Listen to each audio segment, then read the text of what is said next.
దేవుడు మనతోటి ఈరోజు మొదటి దినవృత్తాంతం 4 అధ్యాయం 10 వచనం ద్వారా మాట్లాడుతున్నాము.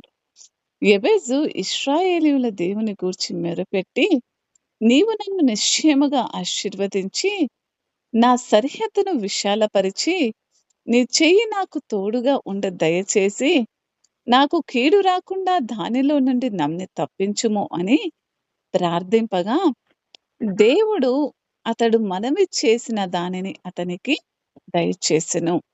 చిన్న ప్రార్థన చేసుకుందాం. మహాపరిశుద్ధుడగు దేవా, ప్రభా నీకే వందనాలు తండ్రి. మీకే వందనాలు, మీకే స్తోత్రములు, స్తుతులు తండ్రి.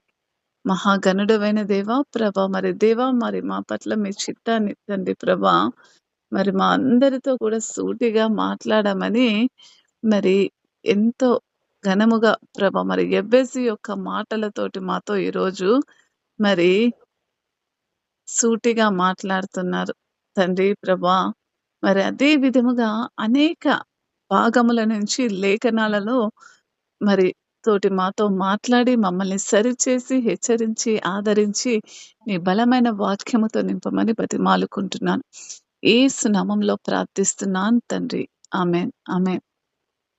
ఆమేన్. చూడండి, మరి దేవాతి దేవుడు అనేక సందర్భాలలో మరి ప్రార్థన గురించి మనతో మాట్లాడుతూనే ఉన్నాడు. మరి ప్రార్థన కొందరి విషయానికొస్తే అది చాలా కష్టమైన పనిగా అనిపిస్తుంది. కొందరికి అది చాలా ఇష్టమైన పనిగా వస్తుంది. అయితే సృష్టికర్తతో మాట్లాడడం అనేదే ప్రార్థన. ప్రార్థన అంటే మనల్ని సమస్తము కూడా ఈ తండ్రి సృష్టించాడు కాబట్టి, ఆయనతోటి మాట్లాడడం అనేదే మరి సృష్టికర్తతో మాట్లాడడం అనేదే ఈ ప్రార్థనగా మనం చూడవచ్చు. చూడండి, మరి మనం నిజాయితీగా ఉంటే రోజువారీ జీవితంలో ఏకరీతిగా ప్రార్థనలో ప్రతి నిత్యము కూడా మరి తరచుగా ఆయనతో మాట్లాడుతూనే ఉంటాం. ఎందుకంటే రక్షణ పొందిన మనందరికీ కూడా దేవుడిచ్చే చూస్తున్నాము. ప్రార్థన మన జీవితాలలో ఎంత ముఖ్యమైనదో మరి అనేక లేఖనాల ద్వారా దేవుడు మరి ప్రార్థన ఏ విధంగా చేయాలో సూటిగా మాట్లాడుతున్నాడు. అయితే దేవుడు మనల్ని నిరంతరంగా ప్రార్థన చేయమని హ్మ్, అన్నాడు. తెస్సలోనికి రాసిన మొదటి పత్రిక 5వ అధ్యాయం 17వ వచనం గనక మనం చూసినట్టయితే, మీరు నిరంతరముగా ప్రార్థన చేయండి అన్నాడు. ప్రార్థనకు కావాల్సింది ముఖ్యంగా ఏంటంటే అంకిత భావం. ఏముండాలండి? ఒక మనిషి ప్రార్థన చేయాలంటే అతనిలో కావాల్సింది ఒక అంకిత భావం కావాలి.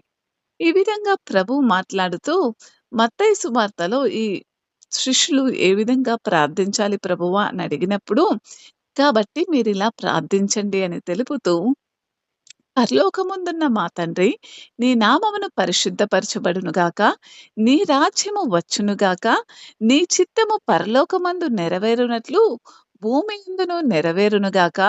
నేడు మా అనుదిన ఆహారము మాకు దయచేయము. మా రుణస్థులను మేము క్షమించిన ప్రకారము మా రుణములను క్షమించుము. మమ్మను శోధనలోకి నడిపించకము. దుష్టుని నుండి మమ్మను విడిపించుము. రాజ్యము, శక్తి, మహిమ నిరంతరము కూడా నీవై ఉన్నవి.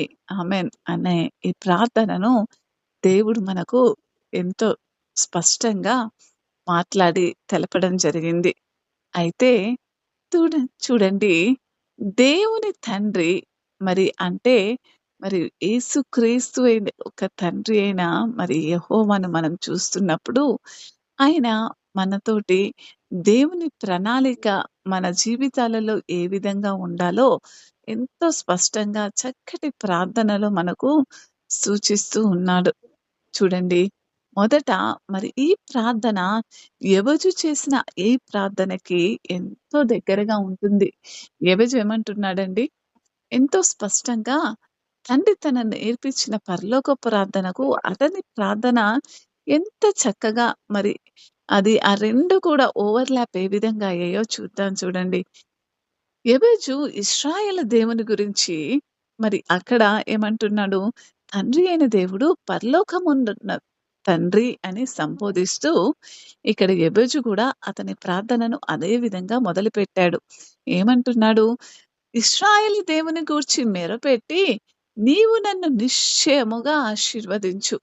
మరి ఈ ప్రార్థన గనక ఈ ప్రార్థనతో పోలుస్తున్నట్టయితే నిజముగా చాలా దగ్గర సంబంధం కలిగి ఉండి, మరి ఎంతో సూటిగా మనం ప్రార్థించే విధముగా మానవులకు యొక్క హృదయాన్ని మరి మానవుడు ఏదైతే కోరుకుంటున్నాడో, మరి దేవుని ఉద్దేశ్యం ఏదైతే ఉందో మానవుల పట్ల, ఎబెజు ప్రార్థించే ప్రార్థన కూడా అదే. ఆయన ఉద్దేశ్యం ఆశీర్వదించబడాలని. మానవునిగా ఉన్న నీ ఉద్దేశ్యం ఆశీర్వదించబడాలని. మరి ఈ రెండిటికి ఉన్న ఎబ్బెజు యొక్క ప్రార్థన ఆశీర్వదించు తండ్రి అని నిశ్చయముగా ఆశీర్వదించమంటున్నాడు. అట్లా ఇట్లా అనట్లేదు. మరి నీ ఇష్టమైతే ఆశీర్వదించు. నీ నీకిష్టమైతేనే స్వస్థపరచు అని ఆ కుష్ఠిరోగి ఏ విధంగా అడిగాడో ఆ విధంగా అనట్లేదు. ఇక్కడేమంటున్నాడంటే నన్ను నిశ్చయముగా ఆశీర్వదించు అంటున్నాడు. నన్ను ఖచ్చితంగా ఆశీర్వదించు అని ఎబజు అంత బలముగా అంటున్నాడంటే, చూడండి తన తల్లిదండ్రుల నుంచి నేర్చుకున్న దేవుని పట్ల తనకున్న భక్తి ఏ విధంగా ఉందంటే, దేవునికి తనను ఎంతో తన పరిస్థితులు కావచ్చు, ఆనాటి ఆ పరిస్థితులు మరి సమాజం అతన్ని నువ్వొక దురదృష్టవంతుడుగా నిలబెట్టింది అతన్ని. అతన్ని ఆనాటి సమాజం ఒక మరి నువ్వు పుట్టిన సమయము నుంచి నీ తల్లికి వేదనే కాబట్టి, నువ్వొక దురదృష్టవంతుడుగా మరి ఈ సమాజం అతన్ని చూస్తూ ఉంటుంది. మరి ఎన్ని ఏళ్ళు గడిచినా నీ జీవితం ఈ విధంగానే ఉంటుంది. నువ్వు పుట్టినది మొదలుకొని మా కుటుంబములో సమాధానము లేదు అని తల్లి ఏ విధంగా వేదన చెంది, అతనికి ఎబెజ్జు అని పేరు పెట్టిందో, ఆ పేరును పెట్టి దుఃఖిస్తూ, తన పరిస్థితిని బట్టి దుఃఖిస్తూ ఎబెజు ప్రార్థిస్తున్న ప్రార్థనగా మనం ఇది చూస్తుంటే, ఆయన జీవితంలో లేనిది అడుగుతున్నాడు. ఏమంటున్నాడండి? అతను ఇప్పటివరకు ఆశీర్వాదం పొందలేదు. కానీ టూకీగా దేవుడి దగ్గరికెళ్లి సూటిగా ఏమంటున్నాడంటే, "నీవు నన్ను నిశ్చయముగా ఆశీర్వదించవలసిందే. నా సరిహద్దులు విశాలపరిచి, విశాలపరిచి నన్నాశీర్వదించి, మరి నన్ను విడిచిపెట్టి పోతే సరిపోదు. నీ చెయ్యి నాకు తోడుగా ఉండాలి." ఏమంటున్నాడు ఎంతో స్పష్టంగా? "నువ్వు నన్ను ఆశీర్వదించు నిశ్చయంగా. నా సరిహద్దులు విశాలపరచు." నిజానికి దేవుని సంఘం నడిపే ఏ సేవకుడు కూడా మరి ఎంతో మందికి చాలా తక్కువ మంది చేస్తారేమో కానీ, ఈ ప్రార్థన నిజముగా ఎంతమంది మరి చేస్తున్నారో మరి నాకైతే మరి డౌటే. మరి ఎందుకంటే, నిశ్చయముగా నువ్వు నన్ను ఆశీర్వదించవలసిందే అనే ఎంతమంది వాళ్ళ వ్యక్తిత్వాన్ని బట్టి బలంగా దేవుని దగ్గర ఆ విధంగా ఒప్పుకోగలరో చెప్పండి? ఎప్పుడైతే మరి పాపం చేసిన మానవుడికైతే అంత ధైర్యం ఉండదు. అవునా? కాదా? ఎప్పుడైతే ఒక వ్యక్తి కోర్ట్‌లోనే చూద్దాం. ఒక తప్పుడు సాక్ష్యం పెట్టుకున్నాడనుకోండి. ఆ కేటు గెల్ ఆ యొక్క కేసు గెలిసేంత వరకు కూడా ఏముంటుందండి? అతని హృదయంలో భయమే ఉంటది. అవునా? కాదా? ఒక అబద్ధపు సాక్షి వ్యక్తిని పెట్టుకొని కోర్ట్‌లో గనక ఒక కేసు నువ్వు అన్యాయంగా ఉండి కూడా అన్యాయంగా ఉన్న పరిస్థితులను ఉండి కూడా న్యాయం జరగాలని నువ్వు ఆశపడుతున్నప్పుడు ఏమైద్దండి? ఖచ్చితంగా నీలో ఒక భయముంటుంది. అయితే చూడండి ఇక్కడ ఎబెజు ఎంత నీతిమంతుడు, ఎంత యథార్థవంతుడు, దేవునికి ఎంత హత్తుకొని ఉంటే అంత దృఢముగా అడుగుతున్నాడు. నిశ్చయముగా నువ్వు నన్ను ఆశీర్వదించవలసిందే అంటున్నాడు. దేవునితో సూటిగా మాట్లాడుతున్నాడు. ఏ మాత్రము కూడా అతనిలో ఒక భయము లేదు, బెరుకు లేదు. ఏమంటున్నాడంటే, మరి ఖచ్చితంగా నువ్వు నన్ను ఆశీర్వదించబడాల్సి ఆశీర్వదించాల్సిందే. మరి యేసు ప్రార్థనకు సంబంధించిన దేవుడు తనకిచ్చిన సమస్తమైన అధికారానికి కూడా మరి ఎంత చక్కగా మరి ఆయన ప్రతిస్పందన ఉందంటే నిజముగా ఒక స్నేహితుడు మాట్లాడినట్టుగానే చూడండి మనకు చాలా సాన్నిహిత్యంగా ఉన్న వారితో లేకపోతే ఒక తండ్రితోనో, తల్లితోనో లేకపోతే నాకిది కావాలి అని గట్టిగా చెప్తారు కొందరు సార్లు పిల్లలు. అవునా కదా? నాకిది ఖరాఖండిగా కావాలి. నేను ఈ కాలేజీలో చదువుకోవాలంటే చదువుకోవాలి. నేను ఫ్రెండ్స్‌తో ఇప్పుడు బయటికి వెళ్ళాలంటే వెళ్ళాలి. లేకపోతే మనమే కావచ్చు మన అనుదిన జీవితంలో మరి కొన్నిసార్లు అనేక సార్లు కొన్నిసార్లెందుకు మనం చేయాలనుకున్న పనే చేస్తాము. ఇతరులు ఎంత చెప్పినా ఆ మాటను పెడచెవిన పెడతామే కానీ, ఇది మంచిది కాదు అని పెద్దవారు హెచ్చిస్తున్నప్పటికీ మనం ఏం చేస్తాము అనంటే, మాటను పెడచెవిన పెట్టి మరి ముందుకు వెళ్ళిపోతూ ఉంటాము. అయితే చూడండి మరి మనకు ఒక స్నేహితుడున్నాడని మీరు మర్చిపోవద్దు. మన కోసం ఒక రాజు ఉన్నాడని మర్చిపోవద్దు. ఆ రాజు సమస్తము చేయగల సమర్థుడని మీరెప్పటికి కూడా మనము మర్చిపోవద్దు. అందుకే పరలోక ప్రార్థన అంటున్నాడు, మనం అడగక ముందే మనకు ఏమి అవసరమో దేవునికి తెలుసు కాబట్టి, మీ హృదయ కోరికలను అతనికి చెప్పడానికి మీరు ఏమాత్రము కూడా వెనకడుగు వేయొద్దు. మరి ఒక స్నేహితుడితో ఎంత కరాకండిగా "నువ్వు రావాల్సిందే, నన్ను కలవవలసిందే" అని ఏ విధంగా మనం మాట్లాడతామో మన ముఖ్య స్నేహితుడితోటి, అంతకన్నా దేవుడు నీ దగ్గర నుంచి సాన్నిధ్యాన్ని కోరుకుంటున్నాడు. నువ్వు పిలిస్తే చాలు నీ సన్నిధికి వచ్చే నీ స్నేహితుడమైనా కాస్త ఆలస్యం చేస్తాడేమో కానీ, ఎప్పుడైతే నువ్వు ఆయన సన్నిధిలో మోకరిల్లి ఆయన వైపు చూస్తావో, ఖచ్చితంగా నీ హృదయం నింపబడుతుంది. ఎందుకంటే ఆయన సర్వశక్తి గల దేవుడు. ఆయన ఎవరండి? సర్వశక్తి గల దేవుడు. ఆయనకేమన్నా కొదువుందా అండి ఈ లోకంలో? మరి ఆ దేవుడికి ఏది కూడా కొదవ లేదు.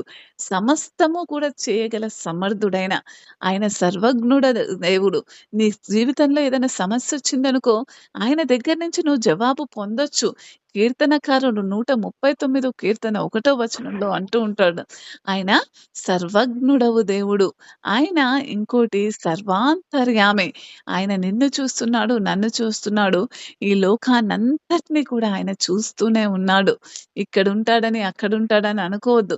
అయ్యా! గుడికెళ్తేనే దేవుడుంటాడా అనంటే అట్లా కాదు. అలా అంటే మర్చిపోకండి ఆదివారం గుడికి రావడం మానేస్తారేమో. ఆదివారం సమాజముగా కూడుకోండి అని కూడా దేవుని యొక్క ఆజ్ఞ మనకు ఖచ్చితంగా ఉంది.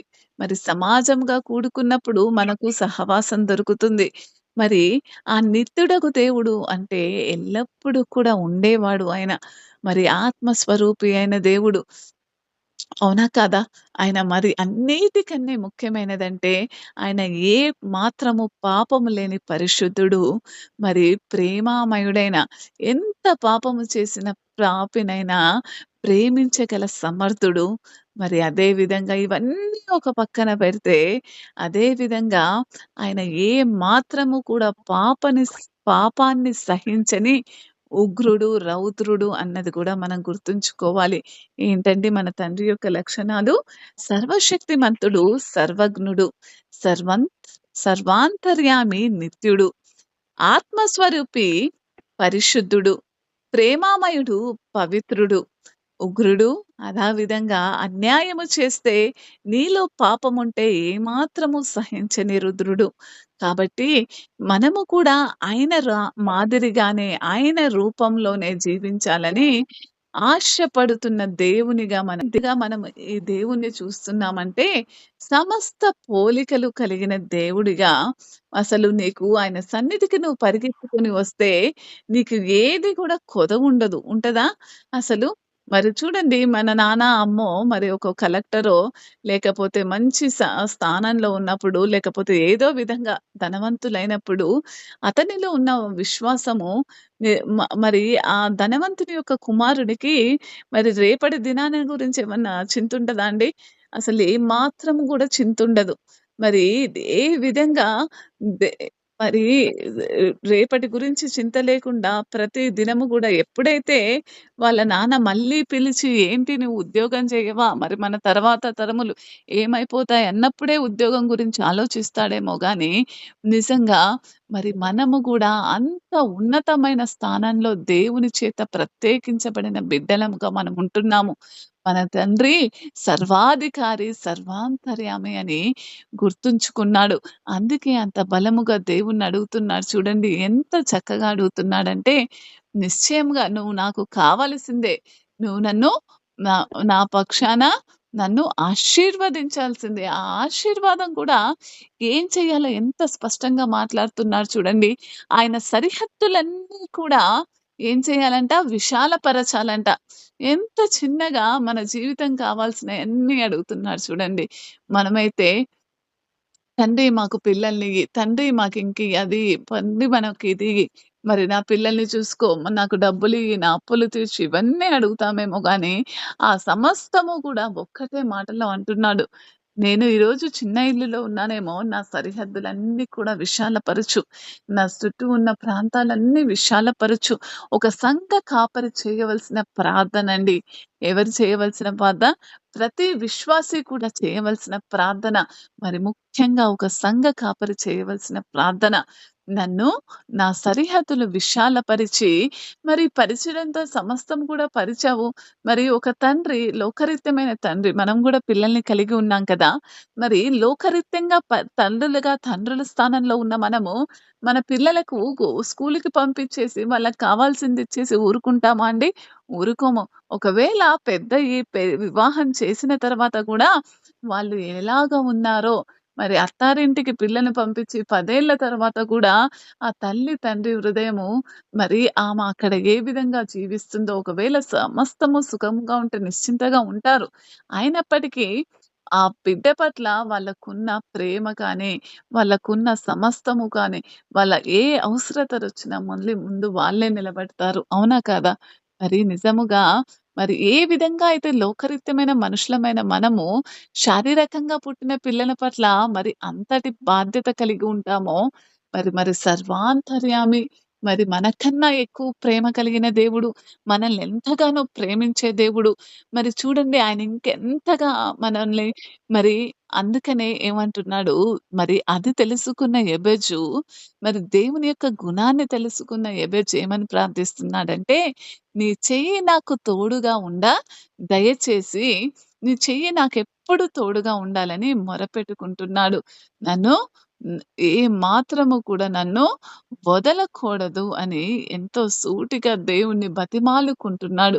ఎందుకంటే నిజం ఏమిటంటే, మన జీవితాలలో మనం దేవుణ్ణి ఎంత ఎతుకుతున్నామో అది తెలుపుతుంది. అవునా కాదా? దేవుణ్ణి నీ చెయ్యి మరి రోడ్డు మీద ఒక పిల్లవాడిని గనక పట్టుకొని వెళ్తూ ఉంటే, వాడు చిన్న వయసు వాడైతే గబుక్కున లారీనో ఏదో వచ్చినప్పుడు వెంటనే తల్లిదండ్రులు చెయ్యి గట్టిగా పట్టుకుంటారు. అంతెందుకు వాళ్ళు పట్టుకోకముందే మనమే పట్టుకుంటాం.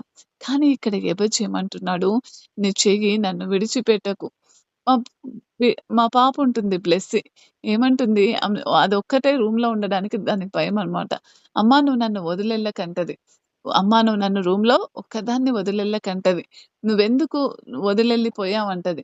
అది లోకరీత్యమైన వాళ్ళే మరి చిన్న చిన్న అవసరాలకే మన కన్న పిల్లలు మన మీద అంతగా ఆధారపడుతుంటే, మరి నీ సరిహద్దులు, నా సరిహద్దులు విశాలపరచాలంటే అది సర్వాంతర్యామి అయిన దేవునికి సమస్తము సాధ్యమైన అని తెలిసి కూడా మనము చేయవలసిన ముఖ్య ప్రార్థన ఏంటంటే, నీ చెయ్యి నాకు తోడుగా ఉంచు దేవా అని మనం ఆయనను అడగాలి. ఆయనను కోరుకునే వ్యక్తులుగా మనము మన స్వభావాన్ని ఆయన ఎదుట కనపరచాలి. దేవుని చేతులు మన జీవితాలలో చూడండి, ఆయన హస్తం చేయగలిగంది ఏదీ లేదండి. అందుకే ఒక దైవజనుడు అంటూ ఉంటాడు. ఏమంటాడంటే, ప్రార్థించక ప్రార్థించి పొందందేది లేదంట. ప్రార్థించక పొందుకుందేది లేదంట. చూడండి, ఒకవేళ నువ్వు ప్రార్థిస్తున్నావంటే పొందుకోంది ఏది ఉండదంట. ప్రార్థించలేదంటే ప్రార్థన నీకు తెచ్చిపెట్టంది ఏది ఉండదంటసలు. నువ్వు ఏదైనా పొందుకోలేకపోతున్నావంటే నువ్వు ప్రార్థన చేయట్లేదంట. అంతే. నువ్వు ప్రార్థించి పొందుకోలేనిది ఏది కూడా లేదంటాడు ఒక దైవజనుడు. ఆయన చెయ్యి మీ మనస్సులో ఎలా కనిపిస్తుందో అన్నది ఆయన యొక్క లక్ష్యమనమాట. మీరు ఆయన చెయ్యిని స్పష్టంగా చూడగలిగితే అది మీ దైనందిన జీవితాన్ని మారుస్తుంది. ఈరోజు మన జీవితాలలో దేవుని హస్తం ఏ విధంగా మనకు కనపడుతుందో, మరి ఒక సమస్యొచ్చింది. ఒక మరి అప్పు వచ్చింది. లేపోతే కూతురికి మరి వివాహ సమయమొచ్చింది. మరి నిజముగా నువ్వు మరి నీ కుమారునికి ఉద్యోగ సమస్యొచ్చింది. నీ వృత్తిలో ఒక ఆపదొచ్చింది. లేపోతే నీ కుటుంబంలో ఏదో పరిస్థితొచ్చింది. మరి దేవుని హస్తము నీ కళ్ళకు ముందు కనపడుతుందా? లేకపోతే అవి కాకుండా ఇంకేదైనా నీకు నీ ఎదుట కనిపిస్తుందా? మనమందరము దేవుని హస్తం కోసం వెతుకుతున్నామా లేదా అన్నదే. ఎందుకంటే చూడండి, మనందరికీ కూడా దేవుడు విశ్వాస పరిమాణాన్ని మన మన యొక్క విశ్వాస పరిమాణాన్ని బట్టి ఆయన మనకు దగ్గరగా ఉంటాడు. చూడండి, ఎందుకంటే మనం ప్రతిరోజు కూడా ఎదుర్కొనే సమస్యలకు ఆయనే సమాధానం అని మనకు తెలుసు. నువ్వు రక్షణ పొందుకున్నావు అంటే దేవుణ్ణి నీ జీవితంలో ఒక రక్షకుడుగా నువ్వు అంగీకరించావు. కానీ మనమేంటంటే రక్షణ పొందుకొని ఆ దేవుణ్ణి నిజ జీవితంలో మనం అనుభవించి కూడా మనమేం చేస్తూ ఉన్నామంటే ఆయన హస్తాన్ని మనము గుర్తుంచుకోవట్లేదు. మరి ఈరోజు రక్షణ పొందుకున్న నీ జీవితంలో ఒక సమస్యొస్తే నువ్వు దేవుని దగ్గరికి రాకుండా మనుషుల దగ్గరికి పరిగెడుతున్నావు. చూడండి, మన జీవితాలు మలుపు తిరుగుతాయని, మరియు శాశ్వతంగా మారుతాయని, మరి ఎంతో ఆశీర్వాదం చూడాలనే దేవాతి దేవుడు కూడా ఈరోజు ఇక్కడ కూడుకున్న ప్రతి ఒక్క బిడ్డ నుంచి ఇటువంటి ప్రార్థన కోరుకుంటున్నాడు. మరి నా జీవితంలో ఒకసారి మిమ్మల్ని మీరు ప్రశ్నించుకోండి. నా జీవితంలో దేవుని హస్తం చూసానా ఎప్పుడైనా అని ఎవరైనా మిమ్మల్ని అడిగితే, అరే! మీ జీవితంలో దేవుని హస్తం ఏం చేసింది అని అడిగితే మీ దగ్గర సమాధానం ఉందా? లేదా అన్నది మీరొకసారి ఆలోచించుకోవాలి. కానీ మీ జీవితంలో దేవుని హస్తాన్ని చూడడం ఎంత ప్రాముఖ్యతో మీరు తెలుసుకోవాలి. ఎంత ప్రాముఖ్యతో మీరు తెలుసుకోవాలి.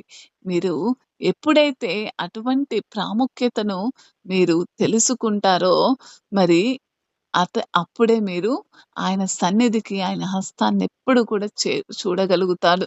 చూడండి, దేవుని హస్తాన్ని చూడడానికి దానిని పట్టుకొని ఆయనతో చెయ్యి వేసి కలిపి నడవాలని మరి ఆశపడుతున్నాడు ఇక్కడ ఎబెజ్జు. అవునా కాదా? ఏమంటున్నాడంటే, నీ చెయ్యి నాతో తోడుగా ఉంచి, ఇంకో మాట చూసినట్టయితే, నీ చెయ్యి నాకు తోడుగా దయచేసి నాకు కీడు రాకుండా దానిలో నుండి నన్ను తప్పించుము అంటున్నాడు. ప్రతి విధమైన కీడు నుంచి నన్ను తప్పించు దేవా అని ఎంత స్పష్టంగా మొరపెడుతున్నాడో చూడండి. ఇంకా ఏ భక్తుడు కూడా ఈ విధమైన ప్రార్థన చేసి ఉండడు. అతని చెయ్యి మరి దేవుని యొక్క హస్తము నిన్ను పట్టుకుంది నిజమే. అయితే ఎందుకు పట్టుకుంది?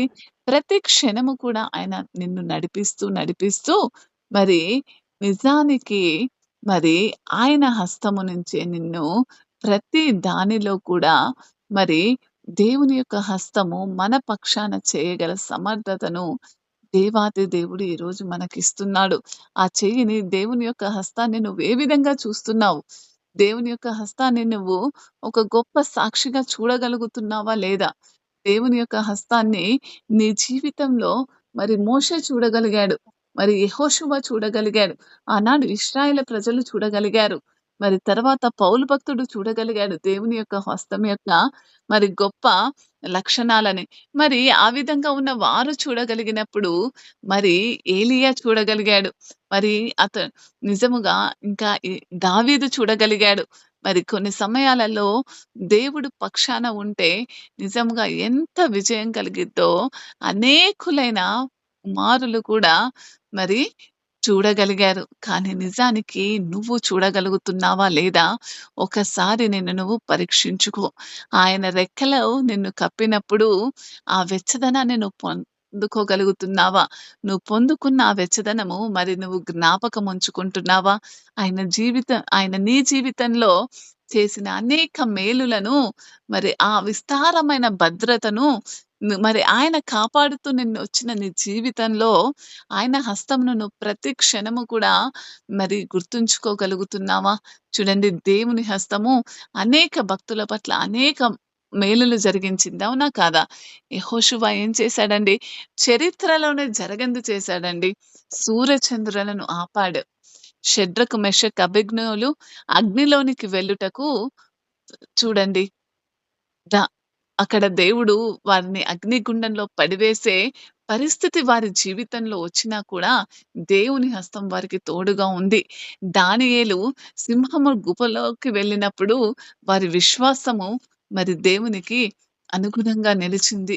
ఏలీయా మరి వర్షము విషయంలో ఏలీయా మరి ఎంత గొప్ప విశ్వాసం కనపరిచారో చూడండి. అవునా కాదా? ఇవన్నీ కూడా ఒక భయంకరమైన సమస్యను ఎదిరించే విశ్వాసం, సహించే విశ్వాసం, క్రియల విశ్వాసం. ఇటువంటి సాక్ష్యాలు మన కళ్ళెదుడుగా దేవుని యొక్క హస్తము మరి మనుషులకు తోడుండగా వారు ఎంత గొప్ప కార్యాలు వాళ్ళ జీవితంలో చేయగలడో ఎంతో స్పష్టంగా చూపిచ్చాడు దేవుడు. అవునా కాదా? మరి అటువంటి శ్రమలో ఈరోజు నువ్వు ఉన్నట్టయితే శ్రమ విసి శ్రమలో కూడా నువ్వేం చేయాలంటే విసిగిపోకుండా ప్రార్థించాలని ఎబెజు యొక్క ప్రార్థన మనకు గుర్తు చేస్తుంది. ఎబెజుల్లో తన చుట్టూ ఉన్న చుట్టాల చేత మరి ముఖ్యంగా తల్లి చేతనే మరి దూషింపబడ్డాడండి. మరి నిజంగా చూడండి, మరి ఏలీయా వర్షం కొరకు సుమారు 7 సార్లు విసిగిపోకుండా ప్రార్థించాడు. శ్రమలో పట్టుదల కలిగి ప్రార్థించాలని యాకోబు తన అన్న దగ్గరకు వెళ్ళినప్పుడు భయం అనే శ్రమలో ఉన్నప్పుడు కూడా పట్టుదలతో ప్రార్థించాడు. విధవరాలు తనకొచ్చిన కోపంతో, ఓర్పుతో పలుమార్లు గోజాడి తన ప్రతివాది ఆయనకి న్యాయం చేయాలని ప్రార్థన చేసినప్పుడు, ఆ న్యాయస్థుడైన న్యాయమూర్తి కూడా ఆమె వైపు న్యాయం జరిగించాడు. అవునా కాదా? ఇంకా అనేక ఉదాహరణలు పరిశుద్ధ గ్రంథం మనకు తెలియచేస్తూనే ఉంది. పేతురు చెరసాలలో శ్రమలో ఉన్నప్పుడు ఎప్పుడైతే సంఘం ఏం చేసిందక్కడ? ఆసక్తి కలిగి ప్రార్థన చేసింది. ఆ శ్రమ నుంచి విడిపించబడ్డాడు. అదంతా కూడా అతనికి ఒక కలలానే అనిపిచ్చింది. బయటకొస్తున్నాడు, చెప్పులేసుకుంటున్నాడు, కండవ కట్టుకున్నాడు, భుజం మీద టవలేసుకున్నాడు, నడికట్టు కట్టుకున్నాడు. మరి వెంటనే నడుస్తూ ఉన్నాడు. ఏంటి ఇదంతా అనుకున్నాడు కానీ చూసేసరికి నడివీధిలో ఉన్నాడు. మరి జైల్లో లేడు, నడివీధిలో ఉన్నాడు. అదంతా ఒక కలగానే దేవుని హస్తం మన పట్ల కార్యం చేయగలదు. యెహోషువ ఇశ్రాయేలు యుద్ధం అనే శ్రమలో ధైర్యంగా ప్రార్థన చేశాడు. మరి ఎప్పుడైతే అతను చెయ్యి దించగానే ఓడిపోతున్నారు. చెయ్యి పైకెత్తినప్పుడు గెలుస్తున్నారు. పౌలుకు ఎదురైన శ్రమలో కూడా అతడు నిరీక్షణతో ప్రార్థన చేశాడని మనం గమనించుకోవాలి. మరి అంతెందుకండి, శ్రమ పడే దినాల్లో దానికన్నా కొద్ది సమయం ముందు మరి బాప్తీసం తీసుకున్నాక 40 రోజులు ప్రభు ఉపవాస ప్రార్థన, శ్రమ పడే ముందు మరి ఎంతటి గొప్ప మరి విశ్వాసాన్ని మరి ప్రభు తన తండ్రి ఎదుట కనపరచడం, మనకు మాదిరిని చూపడం మనం చూస్తున్నాము. అవునా కాదా? ఇదే విధంగా ప్రార్థన చేసిన అనేక భక్తులు చూడండి, వారు దేవుని చెయ్యి వారి జీవితంలో ఉండడం చూశారు. మరి ఈరోజు నువ్వు నేను ఆయన చెయ్యిని మన జీవితాలలో చూడగలుగుతున్నామా? నాకు కీడు రాకుండా దానిలో నుంచి నన్ను తప్పించుము అని ప్రార్థింపగా, దేవుడు అతడు ఆహ్, మనవి చేసిన దానిని అతనికి దయచేసెను. అంటే ఇది దేవునికి ఎంత ఇష్టానుసారమైన, దేవుడేమన్నా లేట్ చేసాడా అండి? లేట్ చేసాడని కూడా చెప్పట్లేదు చూడండి. ఎప్పుడైతే ఆ విధంగా ఆయన ప్రార్థన చేశాడో, ఎప్పుడైతే ఆ విధంగా ఆయన దేవుని సన్నిధికి పరిగెత్తాడో, ఎప్పుడైతే ఆయన దేవుని సన్నిధికి మాత్రమే పరిగెత్తాడో, మరేం చేశాడండి దేవుడు? మరి నిజముగా ఆయన పట్ల కార్యము జరిపించాడు. ఆయన మనవి చేసినవి ఆయనకు దయచేయడం జరిగింది. ఏం జరిగిందండి?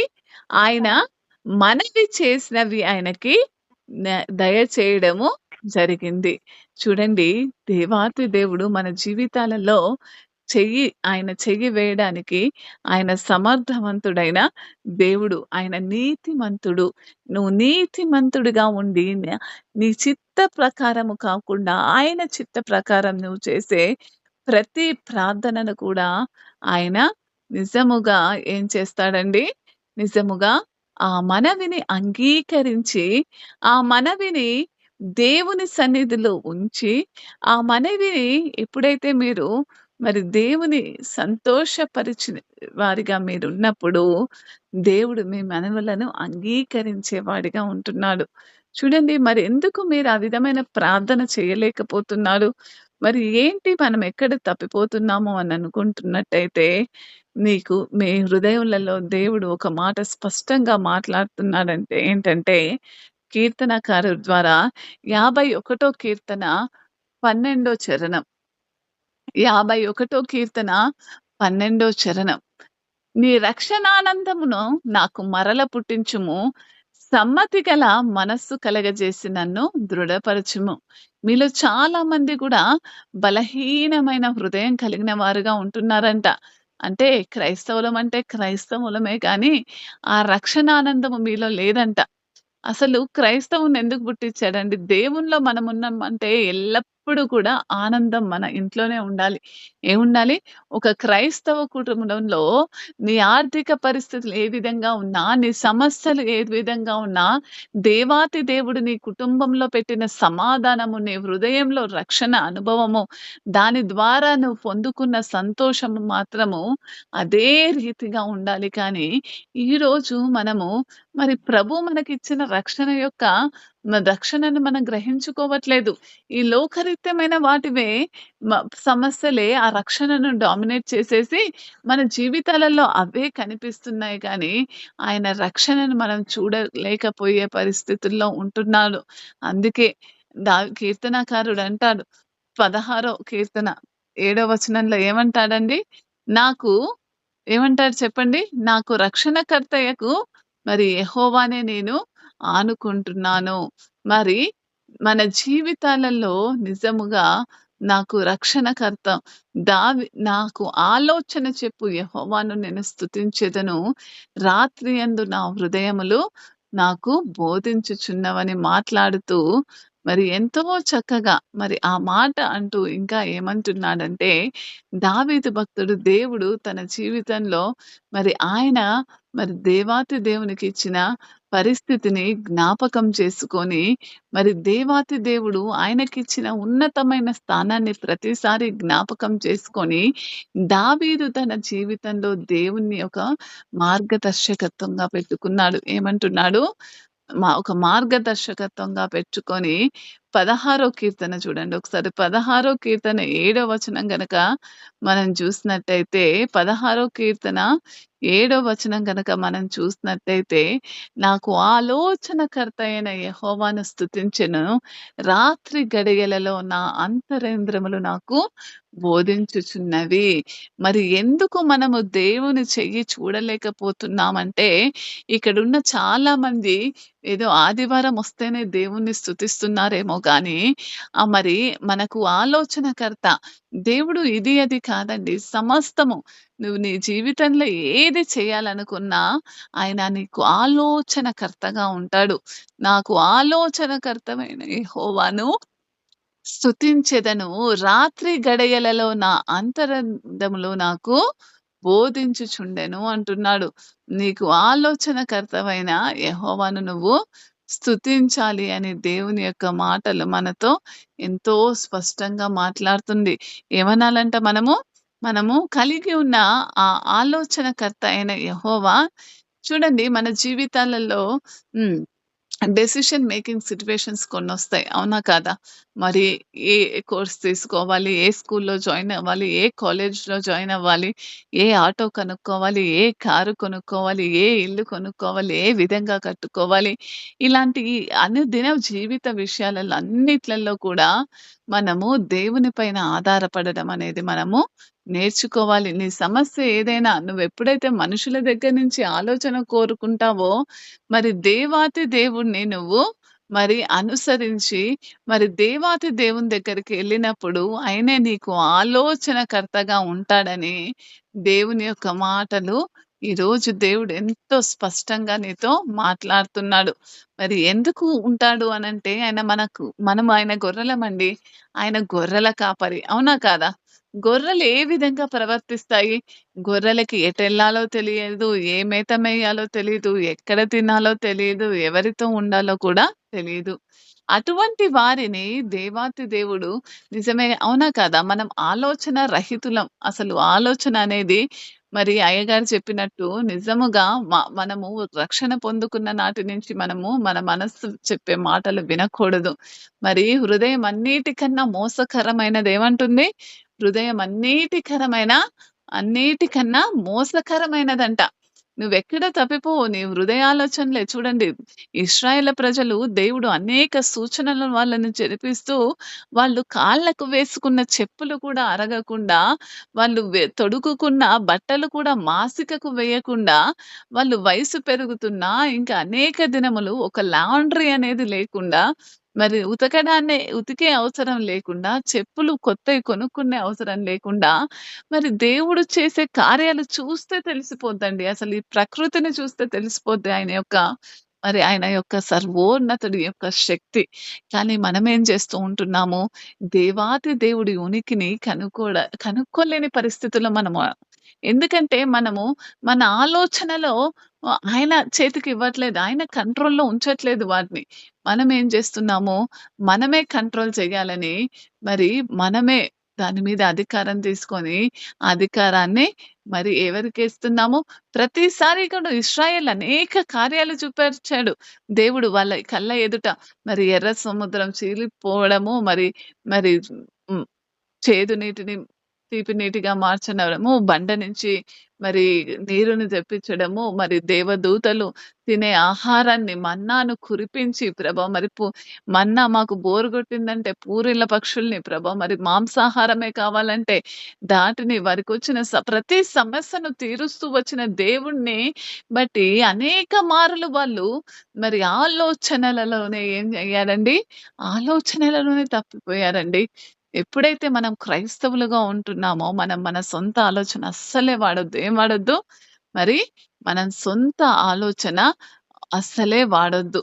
మరి ఆ ఇశ్రాయేలు చేసిన తప్పును మనము జరిగించొద్దు.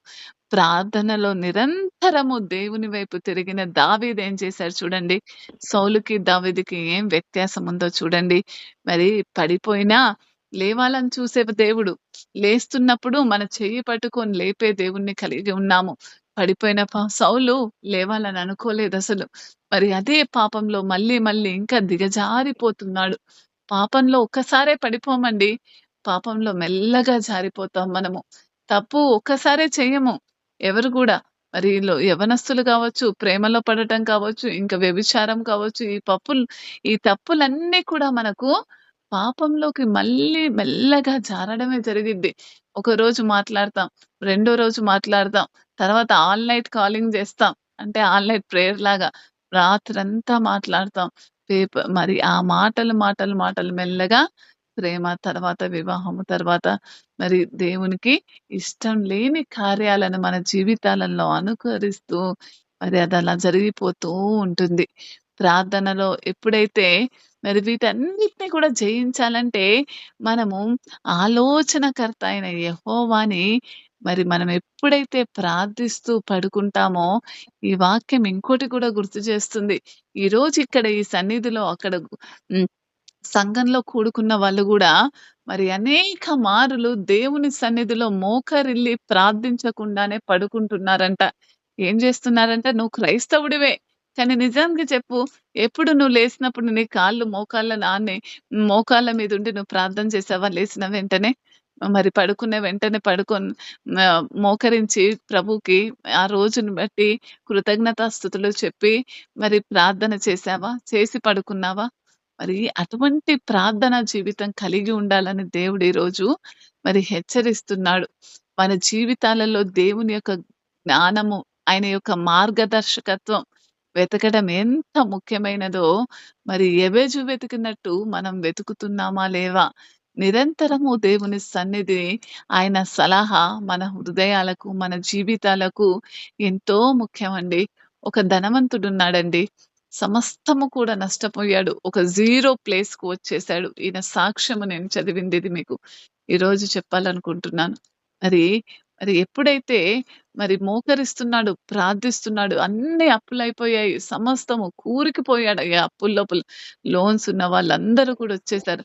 కూరుకుపోయినట్టు అప్పులు తన గొంతు మీద ఉన్నప్పుడు ప్రార్థిస్తున్నాడు, ప్రార్థిస్తున్నాడు, ప్రార్థిస్తున్నాడు. భార్య అంటుంది ఆమెకర్థం గావట్లేదు. ఏంటి మరి ఎంత అప్పులోళ్ళు ఊపిరాడకుండా ఇంటికొస్తున్నాడు. అయినా ఆ రూమ్ నుంచి తలుపు తీయడు. ప్రార్థిస్తూనే ఉన్నాడు. 3 నెలలు ప్రార్థించాడండి.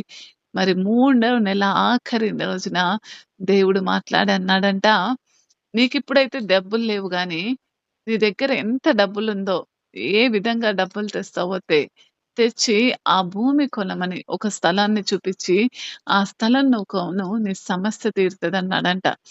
మరి నిజంగానా దేవా! అంటే నిజమని ఆయన దగ్గర నుంచి తెలుసుకొని అంతా జమ చేసుకొని ఆ స్థలం కొన్నాడు. ఆయన ఆ స్థలం కొన్న 2 నెలల తర్వాతే అప్పటి వరకు ఆయనకర్థం గాలేదు. దేవుడెందుకు అది ఏ స్థలం కట్టుకుంటున్నాడు. ఆ స్థలం ఎక్కడుందంటే శ్మశాన వాటికకు పక్కన మొత్తము పాములు, పాము పుట్టలు ఇంకా ఎక్కువ చాలా వరకు ఏంటంటే పాములే నివసిస్తున్నాయంట. అటువంటి ప్రదేశాన్ని దేవుడు కొనమన్నాడంట. ఈయన నిజంగా ఆ స్థలం కొనడానికెళ్ళినప్పుడు మరి అందరూ గూడా నవ్వారంట. అసలేంటి ఆ స్థలం ఎవడన్నా కొడతావా? అసలే పీకల లోతుల్లో అప్పుల్లో ఉన్నావు. అప్పు చేసి మరి మళ్ళీ ఈ స్థలం కొంటున్నావు. ఏంటి నీకేమన్నా పిచ్చి పట్టిందా? అని భార్య గూడా ఎంతో హేళన చేసిందంట. విడిచిపెట్టి తన తల్లిగారింటికి కూడా వెళ్ళిపోయిందంట. కానీ ఆ ఆలోచనకర్త అయిన దేవుడు మరి ఎప్పుడైతే ఆ మాటను ఆ భక్తుడితో అన్నాడో మరి నెక్స్ట్ ఒక 2 నెలల్లోనే ఒక ప్రకటనొచ్చిందంట. ఒకరోజు న్యూస్ పేపర్‌లో ఆ శ్మశాన వాటికకు పక్కనున్న స్థలంలో ఒక పెద్ద కంపెనీ వాళ్ళు అక్కడ ఒక కంపెనీ పెట్టాలనుకుంటున్నారని, మరి దాని కోసం పర్మిషన్ కోసం మరి ప్రపంచ మరి వాళ్ళు ఈ ఎక్కడికి మరి భారతదేశానికి వస్తున్నారని. మరి ఎప్పుడైతే ఆ ప్రకటన ఆయన చూసినప్పుడు, ఆయన బంధువులు, ఇక భార్య అందరూ కూడా మరి ఆయనని ఘనపరిచి, మరి ఎప్పుడైతే అది ఆ స్థలం ఎప్పుడైతే ఆయన లక్షల్లో గూడా గాదు, కొద్ది వేలల్లోనే ఆ స్థలం కొన్నాడు గానీ, ఆయన ఎప్పుడైతే దానికి ఈ ప్రకటనొచ్చిందో దాని విలువ పెరిగిపోయి కొన్ని కోట్లల్లో అయిందండి. అసలు మన దేవునికి ఏమి అసాధ్యమండి. నీ పరిస్థితి ఆయన ముందు పెట్టు అంతే. నీ పూర్ణ హృదయంతో దేవా! నీ చెయ్యి నాకు తోడుగా ఉంచి, నా జీవితంలో ఏ కీడు చూడకూడదు. ఏం చూడొద్దు? ఏ కీడు కూడా చూడకూడదన్న ప్రార్థన మీ నోటి నుంచి రావాలి. మరి ఎందుకంటే, నీకు ఉపదేశము చేయుదును. నీవు నడవవలసిన మార్గమును నీకు బోధించుదును. నీ మీద నా దృష్టి ఉంచి నీకు ఆలోచన చెప్పెదను అని కీర్తనకారుడు 32 కీర్తన 8 చరణంలో మళ్ళీ యెహోవా గురించి చెప్తున్నాడండి. నిజంగా అటువంటి గొప్ప దేవుణ్ణి మనం కలిగి ఉన్నాము. మనం ఏమాత్రము నేటి క్రైస్తవులుగా ఉంటున్న మనము, మరి దేవుడు మన వైపు ఏ విధంగా చూస్తున్నాడో, మరి దేవునికి మనం ఎంతో ముఖ్యం. కానీ దేవుడు మనకి ఈరోజు ముఖ్యమా? ఆయన హస్తాన్ని నీ జీవితంలో, నా జీవితంలో మనం చూడగలుగుతున్నామా లేదా అన్నది మనం జ్ఞాపకం జేసుకోవాలని దేవాతి దేవుడు ఎంతో స్పష్టంగా మాట్లాడుతున్నాడు ఈరోజు. ఆ విధంగా మాట్లాడుతూ దేవాతి దేవుడు ఈరోజు ఒక లోపాన్ని ఎత్తిపెట్టి చూపిస్తున్నాడు మీలో. మరి సామెతలు 23 అధ్యాయం 2 వచనం. ఇక్కడ కూర్చున్న అనేకులలో కొందరు తిండిబోతులున్నారంట. నీవు తిండిబోతువైన ఎడల నీ గొంతుకు కత్తి పెట్టుకొనుము అంటున్నాడు. తిండి మీదున్న ఆసక్తి కూడా దేవుడి మీద లేదంటున్నాడు. నీవు తిండిబోతువైన ఎడల నీ గొంతుకు ఏం పెట్టుకోవాలంట? కత్తి పెట్టుకో. నువ్వు తిండిబోతువే. నీ గొంతుకి కత్తి పెట్టుకో అని దేవుడు హెచ్చరిస్తున్నాడు. నిజంగా ఎవరైతే అటువంటి హృదయము కలిగి ఉన్నారో, ఎవరైతే అటువంటి మరి పరిస్థితుల్లో ఉన్నారో, నిజముగా మానవులకి అనేకమైన బలహీనతలుంటాయండి. మరి కొన్ని బలహీనతలో ఈ యొక్క బలహీనత ఏంటంటే తిండిపోతుదనం. బలమైన శోధనకు మరి ఇది ఒక బలమైన శోధన అనుకుంటారా? తేలికపాటి శోధన అనుకుంటారా ఇది? నన్నడిగితే తిండిపోతుదనం అనేది ఒక బలమైన శోధన. మరి, మరి శోధన పడితేనే శోధన అంటే దయ్యమో ఇంకేదన్నా వేరే రకమైన శోధనలే శోధనలు గాదండి.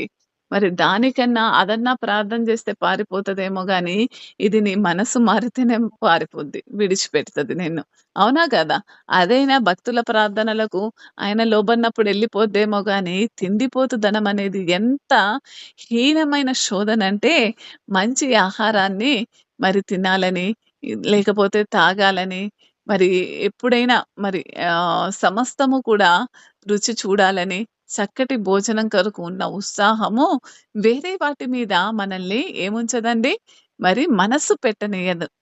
చాలా మంచి ఆహారం ఉన్న పరిస్థితుల్లో మీరు అలాంటి వాటి పట్ల మ మీరు, మీరు ఒకసారి బలహీనులైపోవాలనమాట. మీరు మీ ఆకలిని తగ్గించుకోవాలి. శోధనకు తీవ్రమైన ప్రతిస్పందన మీరియ్యకపోతే మీ గొంతుకు మీద ఏమున్నట్లంట?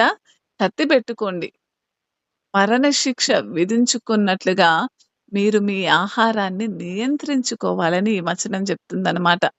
ఇది శరీరాన్ని మరియు దాని దురాశలను చంపడమే అని దేవుని యొక్క మాటలు సెలవిస్తున్నాయి. మరి నిజముగా దానియేలు అవునా కాదా? దానియేలు దగ్గరికి రాజు తినే భోజనం వచ్చిందండి. అవునా? ఒక రాజు ఎంత వైభవంగా తింటాడు చెప్పండి.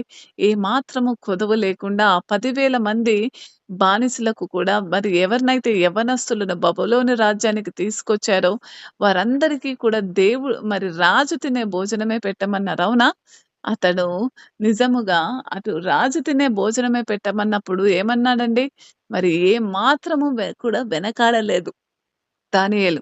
నేను ఆ భోజనమును ముట్టనని తనను తాను నియంత్రించుకున్నాడు. మాకు కేవలం ఆకుకూరలే పెట్టమని మరి అక్కడకు ముందుకొచ్చిన శోధనను తిరస్కరించాడు. ఇక చాలా గమనించండి జాగ్రత్తగా. శోధనను తిరస్కరించే మనస్సుండాలి ముందు. మరి ఆహారం విషయంలో అలాంటి నిర్ణయాలు ఖచ్చితంగా తీసుకోవాలి. ఎందుకంటే సాతాను రక్షణ పొందిన మనము మరి అనేకులకు అనేక శోధనలుంటాయి. ఏదో ఒక చిన్న కొందరు అమ్మాయిలకి అంటే శోధన, కొందరికి పురుషులంటే శోధన, లేకపోతే ఇంకా అనేకమైన శోధనలు అత్తకు, కోడలకు పడకపోవచ్చు. పిల్లల్ని అసహించుకుంటూ ఉండొచ్చు. పిల్లల పట్ల మరి వ్యసన పడిపోతూ ఉండొచ్చు. కొన్నిసార్లు తల్లిదండ్రులైన వాళ్ళు. ఇవన్నీ కూడా శోధనలే కానీ, ఈ శోధనలు దైవభక్తిని చేతనే మాత్రమే మనం ఏం చేయగలము? ప్రతి విధమైన శోధనను మనము జయించగలం.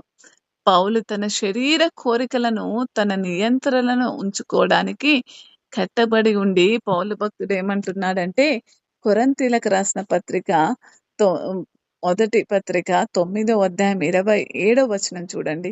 కొరింథీయులకు రాసిన పత్రిక 9వ అధ్యాయం, కొరింథీయులకు రాసిన మొదటి పత్రిక 9వ అధ్యాయం 27వ వచనం గనక మనం చూసినట్టయితే అక్కడ అంటున్నాడు, గాలిని కొట్టుకున్నట్టు నేను పోట్లాడుట లేదు. గాలి ఒకవేళ ఇతరులకు ప్రకటించిన తర్వాత నేను భ్రష్టుడనైపోదునేమో అని నా శరీరమును నలగగొట్టి దానిని లోపరుచుకొనుచున్నాను అంటున్నాడు. ఏమంటున్నాడు? ప్రతిసారి ఆయన శరీరంని ఆయన నలగ్గొట్టుకుంటున్నాడంట. నలగ్గొట్టుకొని ఏమనుకుంటున్నాడంటే లోబరుచుకుంటున్నాడంట. అమ్మో! వేరే వాళ్ళకు బోధించి నేనెక్కడ భక్తిహీనతలో పడిపోతానో, వేరే వాళ్ళకి చెప్తున్నా సరే, మరి ముందు మనముండి చెప్పాలి కదా! బోధకుడివై ఉండి నేనెంత జాగ్రత్తగా ఉండాలి అని. మరి వాళ్ళకు బోధిస్తూ నేను తప్పిపోతానేమోనని శరీరంను ప్రతిసారి కూడా నలగొట్టుకుంటున్నాడంట. మరి నిజముగా ఆ విధంగా మనము ఈ లోకరీత్యమైన శోధనలను జయించే వారిగా ఉండాలి. ప్రతి విధమైన శోధనను మనము జయించే స్థితిలో మనల్ని దేవుడు ఎప్పుడైతే నువ్వు ఆయనని ఆనుకుంటావో ఖచ్చితంగా నీకు సహాయం చేస్తాడు. మరి శోధనని జయించే పని అందుకే ఎబెజు ఏ విధమైన ప్రార్థన చేశాడండి? నీ చెయ్యి నాకు తోడుగా ఉంచి, ఏ కీడు కూడా నా దరి చేరకుండా చూడు అంటే అదే ఇంకేదో గాదు. ఏ పాపంలో నేను పడిపోకుండా, ఏ కీడు నా దరి చేరకుండా, ఏ శోధన నన్ను పడవేయకుండా నువ్వే నన్ను కాపాడాలి. నువ్వే నా జీవనాధారం అని సింపుల్‌గా చెప్తున్నాడు దేవుడితో. ఒక గాయకుడు కాదేమో ఈయన. పాట పాడలేకపోయాడేమో కానీ, మరి అంతకన్నా మించిన చక్కటి ప్రార్థనను చేస్తున్నాడు. తర్వాత చూడండి మీకా గ్రంథం 7 అధ్యాయం 5 వచనంలో దేవుడు ఏమంటున్నాడంటే, ఇంకొక లోపం గూడా ఉందంట. ఇంకొక లోపాన్ని కూడా ఈరోజు ఈ సంఘంలో ఎత్తిపట్టి చూపిస్తున్నాడు. అదేంటంటే, మీరు మరి దేవుడు ఎవ్వరిని నమ్మొద్దు, నన్నే నమ్మాలి అనంటే, మీరు కొందరిని నమ్మి మోసపోతున్నారంట. ఏం పోతున్నారు? కొందరిని నమ్మి ఇదివరకే మోసపోయారు. ఇంకా కొందరిని ఇప్పటికి గూడా నమ్ముతున్నారంట. ఏంటి? ఆల్రెడీ అనుభవం అయింది. నమ్మవలసిన వాళ్ళనేమో నమ్మట్లేదు. ఇప్పటికే కొందరిని నమ్మి మోసపోయారు ఆల్రెడీ. ఇంకా కొందరిని మోసపోయే పరిస్థితుల్లో ఉన్నారు. మీరు నమ్ముతున్నారు వేరే వాళ్ళని అని దేవుని వాక్యం సెలవిస్తుంది. మీకా గ్రంథం 7 అధ్యాయం 5 వచనం చూడండి. స్నేహితుని యందు నమ్మిక ఉంచవద్దు. ముఖ్య స్నేహితుణ్ణి నమ్ముకొనవద్దు. నీ కౌగిటిలో పండుకొని ఉన్న దాని ఎదుట నీ పెదవుల ద్వారమునకు కాపు పెట్టుము అంటున్నాడు. అసలెక్కడ కూడా నీ హృదయంలో మాట బయటకి వెల్లడి చెయ్యకుము. ఎందుకంటే ఈ లోకమంతా కూడా ఎటువంటిది? పాపంలో ఉందని దేవుడు ఎంతో స్పష్టంగా తెలియజేస్తున్నాడు. ని స్నేహితుని యందు నమ్మిక ఉంచకు. ముఖ్య స్నేహితుడిని అస్సలే నమ్మకు అంటున్నాడు. స్నేహితుని యందు నమ్మిక ఉంచకు అంటున్నాడు. చూడండి ఎంత చక్కటి నిజంగానండి మనలో ఉన్న స్నేహితుడు ఒక విశ్వాసే స్నేహితుడై ఉండాలండి నా మాటకొస్తే. విశ్వాసికి విశ్వాసే స్నేహితుడై ఉండాలి. విశ్వాసంలోకి నడిపించే వాళ్ళే స్నేహితులై ఉండాలి. ఎందుకండి మనకు పిల్లలున్నారు. వాళ్ళకి చెడు స్నేహాలున్నాయంటే మనం ఒప్పుకుంటామా? ఒప్పుకుంటామా?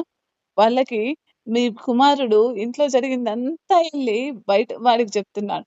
వాడు ఓ స్నేహితుడు ఉ ఆహ్, మీ కుమారుడు మీ కుటుంబం గురించి చెప్పంది అంతా కూడా యావత్తు ఆ ఊర్లో అంతా కూడా చాటింపేస్తున్నాడు. మీకెట్లా అనిపిస్తది?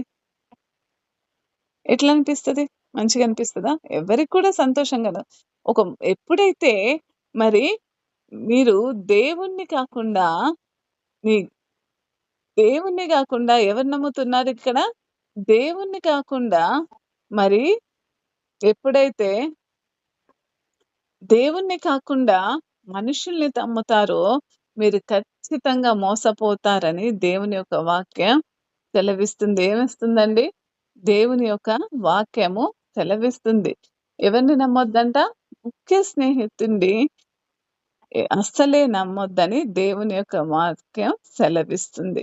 నిజంగా దేవాతి దేవుడు ఎంత మరి కఠినంగా ఒక చిన్న పిల్లలు పెరుగుతున్నప్పటి నుంచి మనం వాళ్ళకి ఇలా నడవకు, అలా నడవకు, ఇలా మాట్లాడు, అలా మాట్లాడు, ఈ విధంగా ఉండు, ఆ విధంగా ఉండు, మరి ఇక్కడ ఇలా కూర్చో, అక్కడ ఇలా నించో అని ఏ విధంగా ప్రతిసారి సరిచేస్తూ తీసుకొస్తామో, దేవాతి దేవుడు కూడా ఏం చేస్తున్నాడంటే, ప్రతి నిత్యము కూడా మరి దేవుణ్ణి బట్టి, దేవుడు మనందరిని బట్టి ఎంతో చక్కగా మరన్నీ కూడా సరిచేస్తున్నాడండి.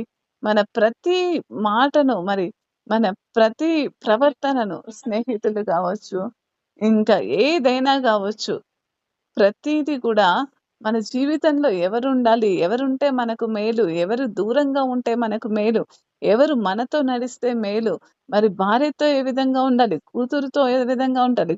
మరి నీ సమాజంలో నువ్వు ఏ విధంగా ఉండాలన్నది మరి ఎంతో స్పష్టంగా మాట్లాడే దేవుణ్ణి మనం ఈరోజు కలిగి ఉన్నామండి. నిజంగా నమ్మి మీ సమస్తము కూడా ఎవరికైనా చెబుతున్నారేమో. మీ హృదయ వేదన అవన్నీ కూడా నేనంటాను మన హృదయ వేదనని తెలుసుకోగలవాడు కేవలం దేవుడేనండి. ఇంకెవ్వరిని కూడా మనం ఏం చేయలేము? అసలు నమ్మలేము. ఎవరినైనా నమ్మొచ్చా? అసలెవ్వరిని కూడా మనం నమ్మే పరిస్థితుల్లో లేము. మరి అందుకే అంటున్నాడు దేవాతి దేవుడు ఎవ్వరిని కూడా నమ్మొద్దు. మనము కేవలము నమ్మితే అదెవరిని నమ్మాలంటే ని ని ని ఎవ్వరిని నమ్మొద్దనే ఎంతో స్పష్టంగా మాట్లాడి మీతో మాట్లాడిస్తున్నాడు. మరి ఎస్తేరు గ్రంథం చూడండి. ఎస్తేరు గ్రంథంలో మరి ఇంకొక మాట అంటున్నాడు చూడండి. నీ కోవిట్లో పండుకొని ఉన్న దాని ఎదుట నీ పెదవుల ద్వారమునకు కాపు పెట్టుకొనుము. నీ హృదయంలో నీకెవ్వరైతే ఇష్టలుగా ఉంటున్నారో వారి ఎడల నీకు కేవలము ఏం చేయాలంట?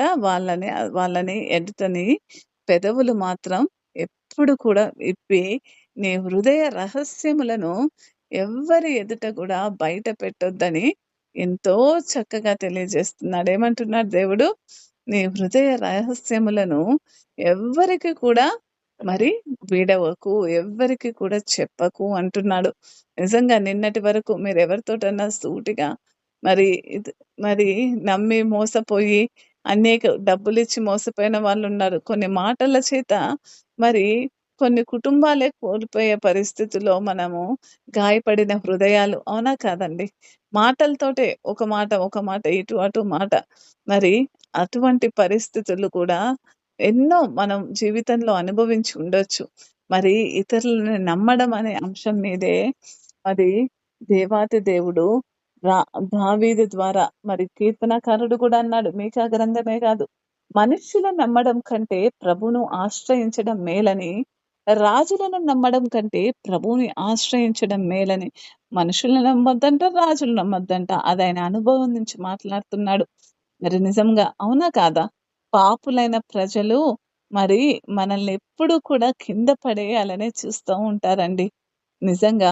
కాబట్టి మన చుట్టూ ఉన్న వాళ్ళు ఎప్పుడూ కూడా మరి నిజంగా నీ హృదయ రహస్యం ఏదైనా ఉన్నట్టయితే అది దేవునికే చెప్పుకో కానీ, మనం ఎల్లప్పుడూ నమ్మదగిన వారు కేవలం ఆయనే అని మళ్ళీ మనకు గుర్తు చేస్తూ ఎంతో చక్కగా నిజమైన సాన్నిహిత్యము, నిజాయితీ మరియు నమ్మకం ద్వారా మనల్ని బలపరుస్తూ ప్రేమ మరియు మంచి పనుల కోసం ఒకరినొకరు ప్రోత్సహించుకోవాలని మరి దేవాతి దేవుడు ఇంకా స్పష్టంగా మాట్లాడుతున్నాడు ఈరోజు. మరి చూడండి యాకోబు ఆ ఆజ్ఞను మనం చూసినట్టే అయితే యాకోబు గ్రంథంలో కూడా 5వ అధ్యాయం 12వ వచనంలో మళ్ళీ అదే మాట్లాడతాడు. మరి మరి చూడండి అటువంటి గొప్ప దేవుణ్ణి మనం కలిగి ఉన్నాము. ఆయనకి అసాధ్యమైనది ఏది కూడా లేదు. మరి నువ్వు గనక నీ సమస్యను మనుషులకు చెప్పే బదులు దేవునికి చెప్పావనుకో, అది ఇట్లనే అసలు క్షణంలో మాయమైపోతది. కొన్నిసార్లు చాలా సార్లు నా జీవితంలో నేనిట్లా అనుకుంటాను. ఎప్పుడైతే ఈ మాటను నేను సీరియస్‌గా తీసుకొని, మరి ఎప్పుడైతే నా హృదయంలో దాచుకున్నానో, మరి దేవుడంటున్నాడు, మరి వారి పట్ల నా జీవితంలో ఎంతో గొప్పటి సాక్ష్యాన్ని నేను చూడగలిగాను. ఎప్పుడైతే ఈ సందర్భం నేను ఎప్పుడైతే ఈ మాటను నమ్మానో, కొన్ని మాటలు నేను వేరే వాళ్ళ చేత బాధపడినప్పుడు కావచ్చు, లేపోతే నా పరిస్థితుల్లో ఏడవాలనే పరిస్థితులు వచ్చినప్పుడు కూడా నేను ఆయన సన్నిధికి మొరపెట్టినప్పుడు, ఆయన నాకెంతో తొందరగా ఉత్తరగడం జరుగుతుంది. అయితే ఇతరులను నమ్మడం ద్వారా బాధపడిన తర్వాత ఒక వ్యక్తిని నమ్మావండి. బాధపడ్డావు. వాళ్ళ ద్వారా అనుభవించావు. మరి అప్పుడు ఇంకొక విషయం ఏంటంటే, నీ హృదయంలో ఆ పర్టిక్యులర్ మనిషిని బట్టి నువ్వు మరి వాళ్ళ అంటే తప్పుడు అభిప్రాయం ఉంచుకోకూడదు. వాళ్ళని ద్వేషించకూడదు. వాళ్ళనేం జేయాలంటే కేవలం ఏం జేయాలండి? మరి మనం గాయపడిన తర్వాత ఇతరులను బట్టి దేవుణ్ణి నమ్మడం అనేది మొదటిది. తర్వాత మనుష్యులు మనకు ఏమి చేసినా దేవుడు ఎల్లప్పుడూ ఉంటాడని గుర్తుంచుకొని, ఎవరైతే నిన్ను మోసం చేశారో మరి యేసు పేతురుకు చెప్పినట్లుగా ఒక సోదరుడు రోజుకు 75 సార్లు మీపై పాపం చేసినా సరే, మీరు వాళ్ళ పట్ల క్షమాపణ గుణం కలిగి ఉండాలే గాని, ఏం చేయొద్దు వాడిని 8 16 మార్లు అనంటే, అన్ని సార్లు వాళ్ళని క్షమించడానికి ఏం చేయాలండి? మీరు ముందుకు వెళ్తూనే ఉండాలి. ఏ మాత్రము కూడా వాళ్ళని క్షమించే హృదయమే మీకుండాలి గానీ, వాళ్ళకు హాని చేసే హృదయం మీకేమాత్రము ఉండకూడదు. వాళ్ళని బాధ పెట్టే హృదయం మీ జీవితంలో ఒకళ్ళు నమ్మారు, మోసపోయారు. వాళ్ళని ఏం జేయాలి? క్షమించాలి. క్షమించి తీర్చిదిద్దే ప్రయత్నం చేయాలి గానీ, ఇంకా ఏ విధంగా కూడా వాళ్ళని మరి ఇంకా బాధపెట్టి మనము భక్తిహీనతలో పడిపోకూడదండి.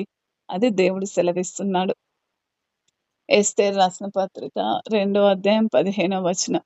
మొర్దెకై తన కుమార్తెనుగా స్వీకరించుకొనిన తన పినతండ్రి అయిన అబీహేలు కుమార్తె. ఎస్తేరుకి తల్లిదండ్రులు లేరు. తన పినతండ్రి అంటే వాళ్ళ బాబాయి ఆమెను కుమార్తెగా స్వీకరించాడు. ఎస్తేరు రాజునొద్దకు వెళ్ళుటకు వంతు వచ్చినప్పుడు స్త్రీలను కాయు రాజు యొక్క షండుడైన హేగే నిర్ణయించిన అలంకారముగాక మరి ఏమియు ఆమె కోరలేదు. ఏం కోరలేదండి? ఎస్తేరు పేలు తండ్రి అయిన అబీహయీలు కుమార్తె అయిన ఎస్తేరు మనం చూసినట్టయితే ఎస్తేరు యొక్క మనందరికీ కూడా తెలుసు, ఎస్తేరుకి తల్లిదండ్రి లేరు. ఆమె పినతండ్రి కుమార్తెను మొర్దెకై పెంచుకొని ఏం చేశాడు, కుమార్తెగా ఆమెను స్వీకరించి పెంచుతున్న సందర్భంలో ఆ రాజ్యంలో ఒక ప్రకటన వస్తది, ఇక్కడున్న రాజుకి భార్య కావాలంట అని. ఆ విధంగా ప్రకటన వచ్చినప్పుడు అక్కడున్న వాళ్ళందరినీ చూసినప్పుడు ఆ ప్రకటనను బట్టి మరి ఇక్కడ మొర్దెకై ఏమంటాడు, మనం కూడా మరి రాజు సన్నిధిలో రాణిగా ఒక అప్లికేషన్ పెట్టుకుందాము ఈ ఉద్యోగానికి అనుకుంటారు. ఆ విధంగా పెట్టుకున్నప్పుడు ఎస్తేరు మరి ఆకాలు చేసినప్పుడు ఎస్తేరు యొక్క వంతొచ్చేసింది. ఏంటి, అక్కడ అప్లికేషన్లు ఇచ్చిన వాళ్ళందరినీ కూడా అక్కడే ఉంచి మరి ఎవరైతే అప్లికేషన్ వీళ్ళందరికీ కూడా దానియేలుని ఏ విధంగా చేశాడు, దానియేలుకి ఏం చేశాడండి, మరి అక్కడ బానిసత్వానికి తీసుకొచ్చాక కొద్ది దినములు మరి రాజు యొక్క ఆహారం తినాలి అన్నారు.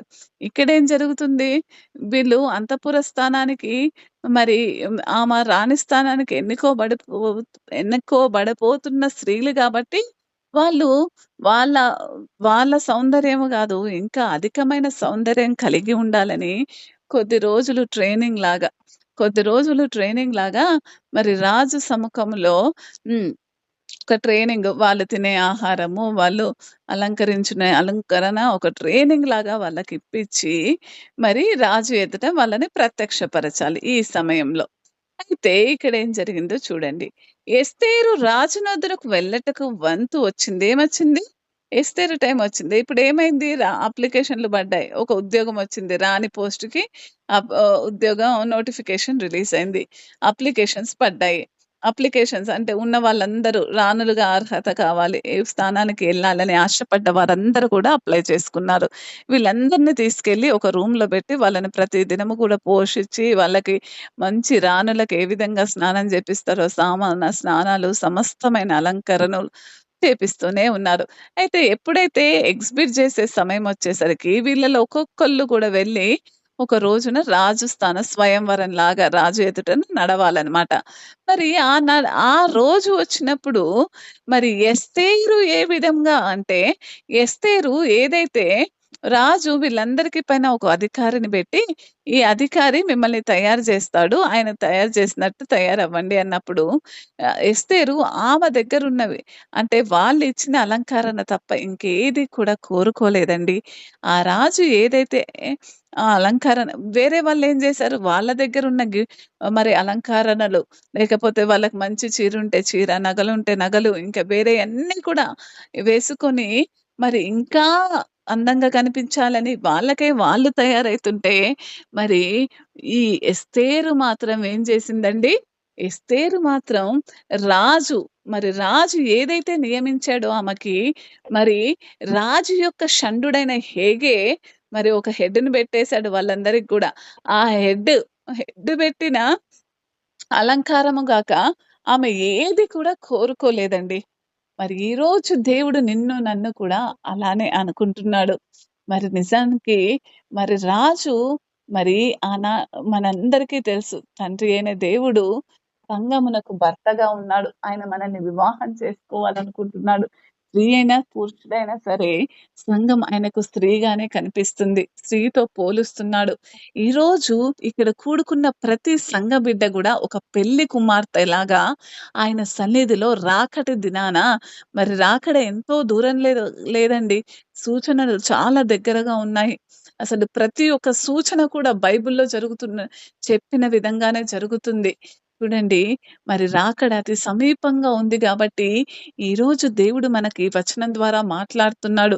ఎస్తేరు ఏ విధంగా అయితే హేగే నియమించిన అలంకారము తప్ప ఏ అలంకారము కోరుకోలేదో, మరి దేవాతి దేవుడు కూడా ఏమంటున్నాడంటే, ఏ స్త్రీ అయితే, ఏ సంఘమైతే నేను చెప్పిన ఆజ్ఞల ప్రకారం నడుస్తూ, మరి వేరే ఆలోచనలు, వేరే తలంపులు, మరి వేరే మరి వేరే ఏ లోకరీత్యమైన ఆశ లేకుండా, మరి అంటే జీవపు డంబము, నేత్రాశ, శరీరాశ ఇవేవి కూడా కోరుకోని వారికే మరి చూడండి, మరి వేరే పోస్ట్ వేరే రాణులు అంటే రాణుల స్థానానికి ఎస్తేరుకి పోటీతో వచ్చిన వాళ్ళందరూ కూడా ఇంకా అధికముగా అలంకారము కోరుకున్నారనే అర్థం గదా! ఇక్కడ ఈమె మాత్రమే ఏ అలంకారము కోరుకోలేదు. ఎందుకే కోరుకోవద్దో చిన్నగా మాట చెప్తానండి. నిజానికి మనము ఈ లోకంలో ఉండవలసిన పౌరులం గాదు. మనం ఎప్పుడు గూడా పరదేశులమని గుర్తుంచుకోవాలి. ఏంటి? మనము పరదేశులమని గుర్తుంచుకోవాలి. చూడండి, చాలా క్లియర్‌గా చెప్తాను. పరదేశులమైన మనము, మరి ఈ లోకంలో జీవించడానికి వచ్చిన మనము, ఎప్పుడైతే మీరు ఇంకొక ప్రాంతానికి పని జేయడానికెళ్లారండి.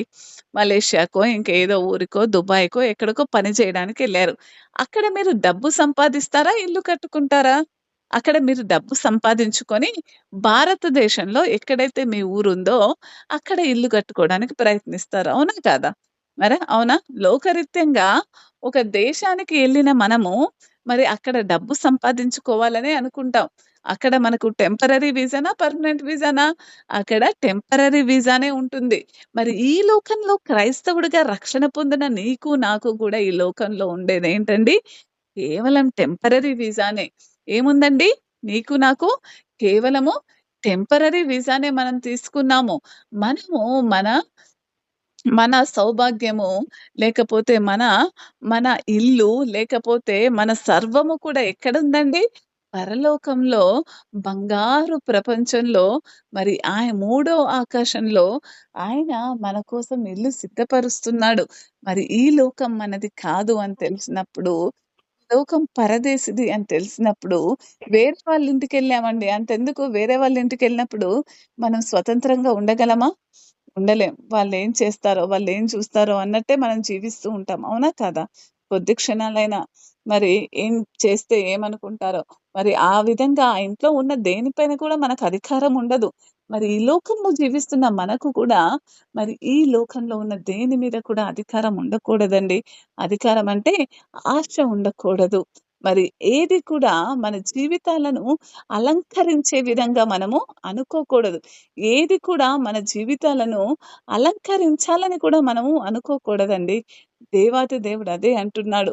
మరి నీ పెదవుల ద్వారమునకు మరి కాపు పెట్టుకొనుము అని మొదటి వచనంలో చూసినప్పుడు, దానర్థం ఏంటంటే, ఎప్పుడైతే నువ్వు ఎస్తేరు ఈ విధంగా నోరు తెరిచి ఒక్కటి కూడా మరి అడగలేదు హేగేని. మరి ఆయన ఏ విధంగా అలంకరిస్తే దానితోటే ఆమె కొనసాగుతుంది.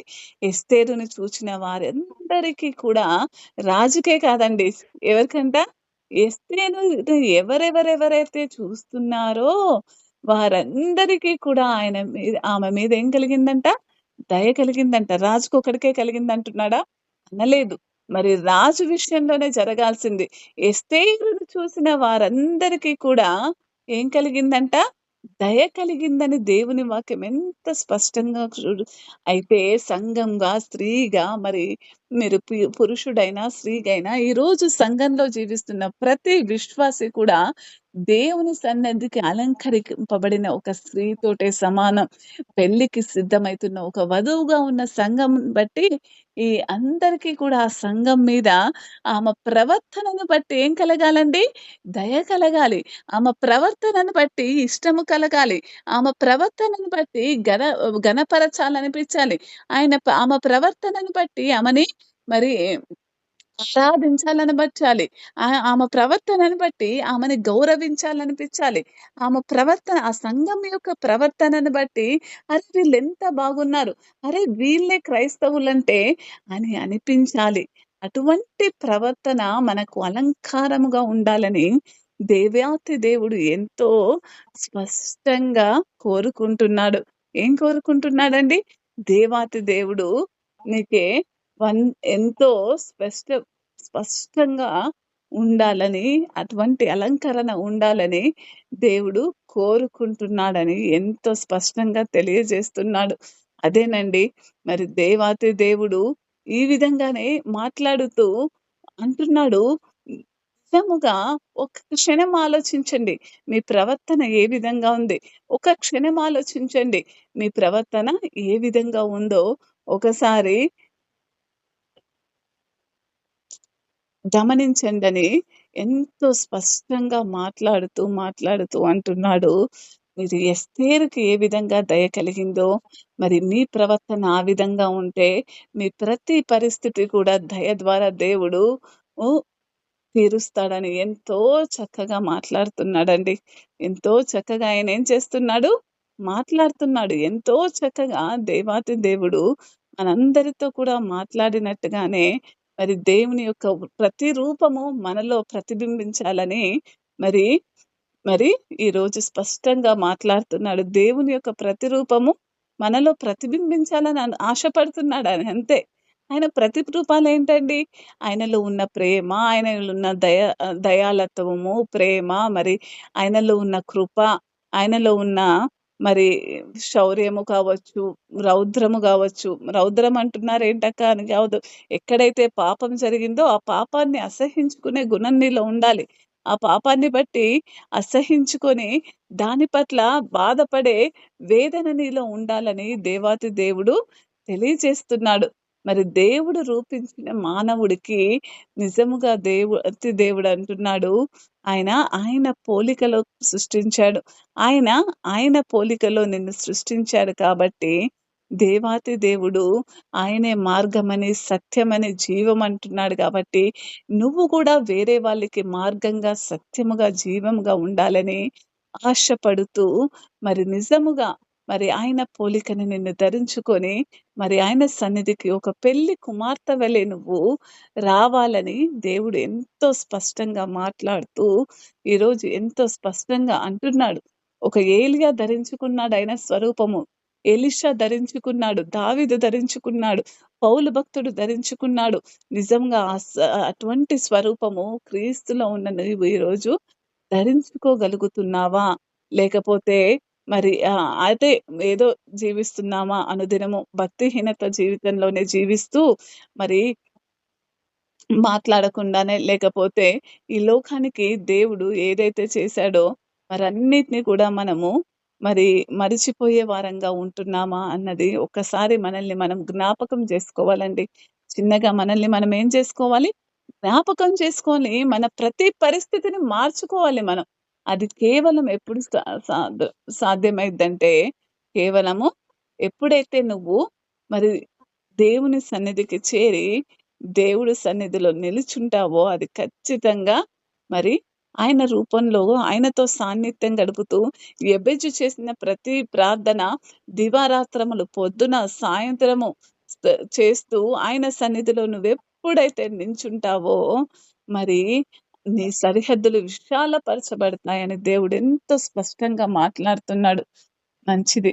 ఈరోజు ఈ విత్తబడిన ఈ వాక్యాన్ని బట్టి మీలో ఉన్న అనేక లోపాలను ఒక తిండిపోతంతనం గావచ్చు. దాన్ని మీరు గొంతు కోసుకుంటారో, కత్తి పెట్టుకుంటారో, అసహ్యించుకుంటారో తగ్గించుకొని మరి అట్టి సమయాన్ని మరి దేవునికి ఇచ్చి ఆ తిండిబోతుతనము లేకపోతే నమ్మి మోసపోవటం ఇప్పటికే నమ్మి అనేకులను నమ్మి మోసపోయారు. ఇంకా నమ్మకండి. నమ్మితే దేవుడినే నమ్మమని ఆయన సెలవిస్తున్నాడు. మరి ఈ చిన్ని లోపాలను మరి సరిచేసుకుంటూ